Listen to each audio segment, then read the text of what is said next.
So here we are today. Um, been purchased a Desa propane fireplace. I think back in 2007, and since then, I think a year later or less, they went out of business, of course. So, but there are still parts available for them. Most of the parts are generic parts, like your sit valve, which is your regulator, and different things like that that are still available. Obviously, were not made by Desa; they were just used to build their Desa product. And I've been fighting this stove ever since I bought it. The stepper motor has never worked correctly. I'll pull out the old one here that I replaced, and thought that was my only problem. This is the old stepper motor regulator assembly that I replaced with a newer version. This is all kind of confusing on what's supposed to replace what, but because they do offer what looks like a direct replacement of this style, but I chose to go with a different style that's supposed to be an upgrade the way I understand it, which would be this one here. And it doesn't have this assembly all in here. It's just all nice and clean assembly there that replaced that, and I've already replaced that and I still couldn't get it to work. And I don't know if you can see it there, but you kind of see what I was talking about. The stepper motor here's got this long tube instead of this, all this Mickey Mouse hardware in between there. Well, anyway, since the very beginning, this has never worked right. Stepper motor is supposed to turn up and down to control your flame height with the remote.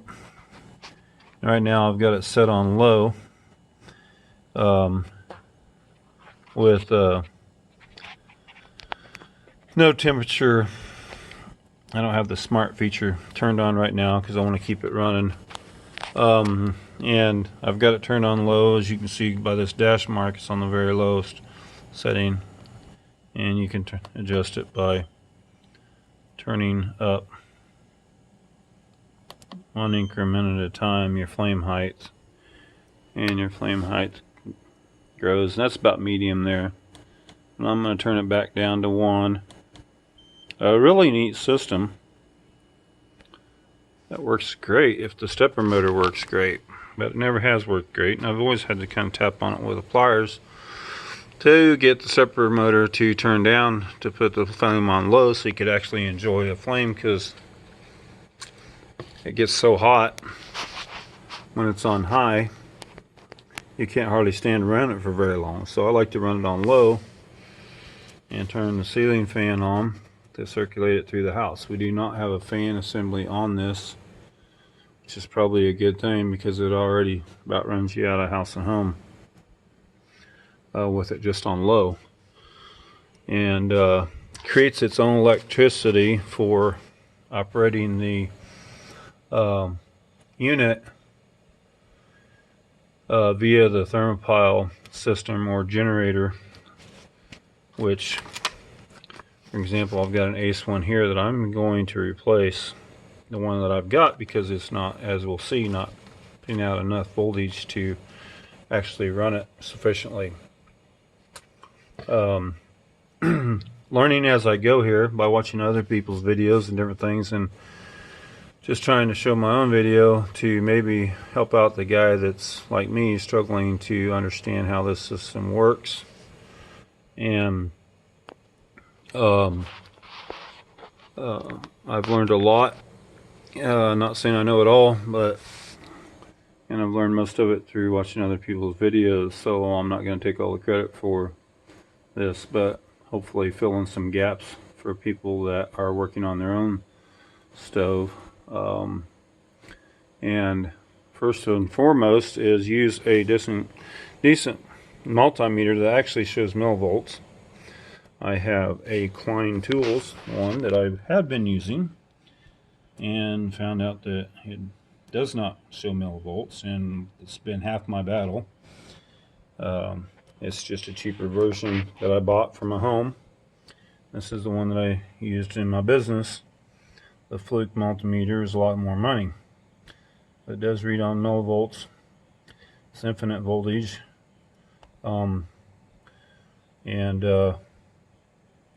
This is designed to read automatically from millivolts up to your higher voltages.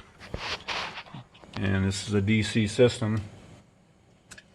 And a millivolt, like right now you'll see is like at 0.141, so that's 0.1 and almost a half volt or millivolt, which isn't even 1 volt.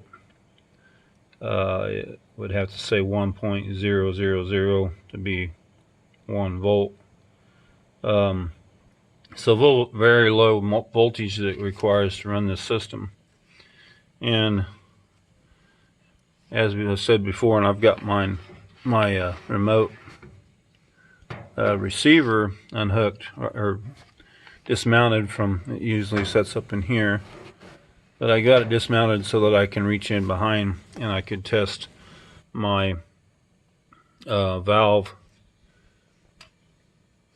which the thermal coupler hooks on the back of the valve. I don't have a picture of that.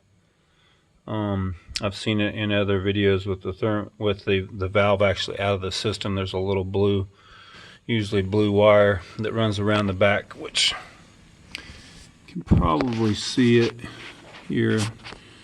Just barely runs along. Well, actually runs along the bottom of the valve, right back in there underneath. You can't hardly see it there, but it runs around the back of the valve, the regulator, and it's soldered onto the back. And that is it's basically a magnet back there that will shut the system down completely if your pilot light goes out, which this is running up to the thermal coupler. This has actually got a thermal coupler that is attached to the side of the burner, and it has a thermal pile in the system as well, which is a generator that creates the voltage that turns the valve on and off, where your thermal coupler is just for the pilot light assembly. And if you unscrew that just a couple of turns, then it will lose the center as an outer and inner casing, and the inner casing has voltage that travels to this where this blue wire is coming up here, and it kind of connects, it goes up against it back in here once you screw this in. And all it takes is a couple turns to screw that nut out, and the pilot light and everything will shut down. The system will completely shut down without that hooked up, regardless of whether your thermal pile is working or not.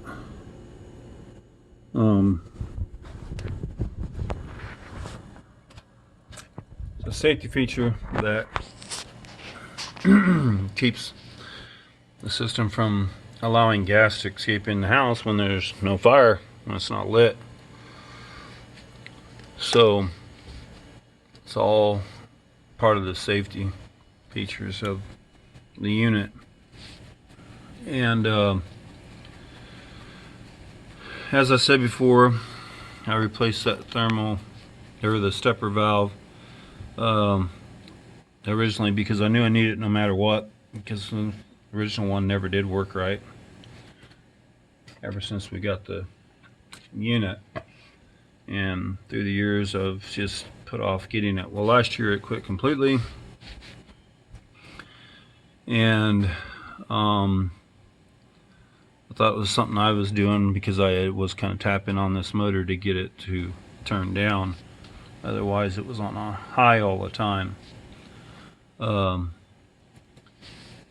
And so after replacing, of course, I shut all the system down, and I shut the valve off and shut the propane off, and I changed this stepper motor unit, which actually comes with all the new bolts, and it simply shows up like this with your connector that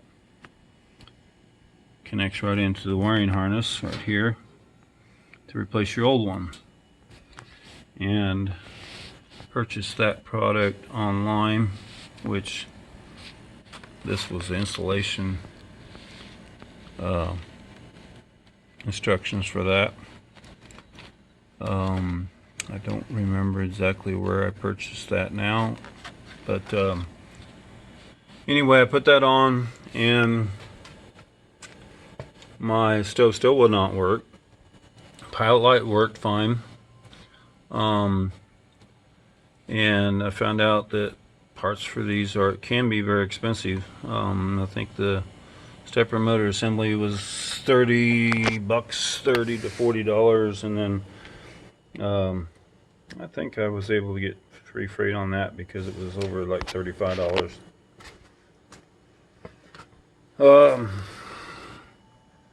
But as I said before, it still didn't work correctly, and wouldn't work at all outside of the pilot lighting. Nothing would work. So I started doing some research and making sure that I went through my wiring diagram that came with it originally on the Desa,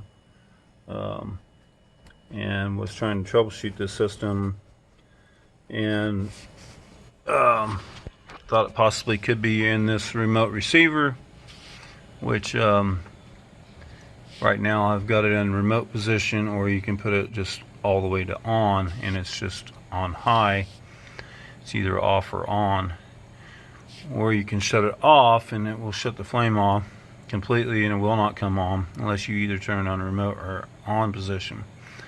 Got a little program button here that whenever you change the batteries in here, there's 4 AA batteries in behind that.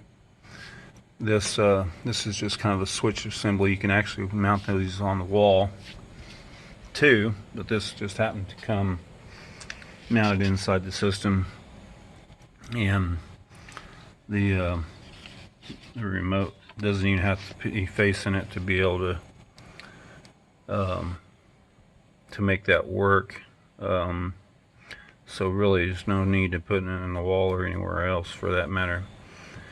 Works perfectly fine in the stove. Now that being said, that's about an $80 some part new. You can see the back of this plugs in, and it's got a little circuit board in there. I've been inside there, checked that all out, and the circuit board looked fine. Didn't see any issues inside of it. I was having problems because there is a little snap-on clip behind here that holds the battery cover on, and it's always been a battle for that thing to stay connected.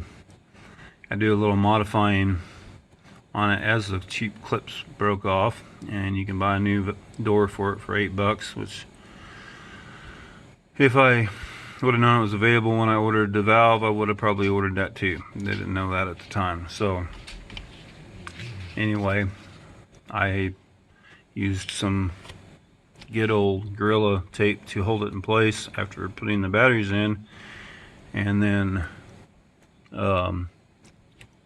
I put a couple of washers behind here, which holds it tight once I put the switch cover back on. So it works.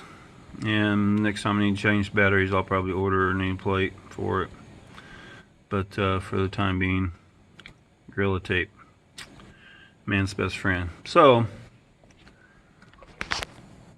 that being said, getting my new multimeter, or my multimeter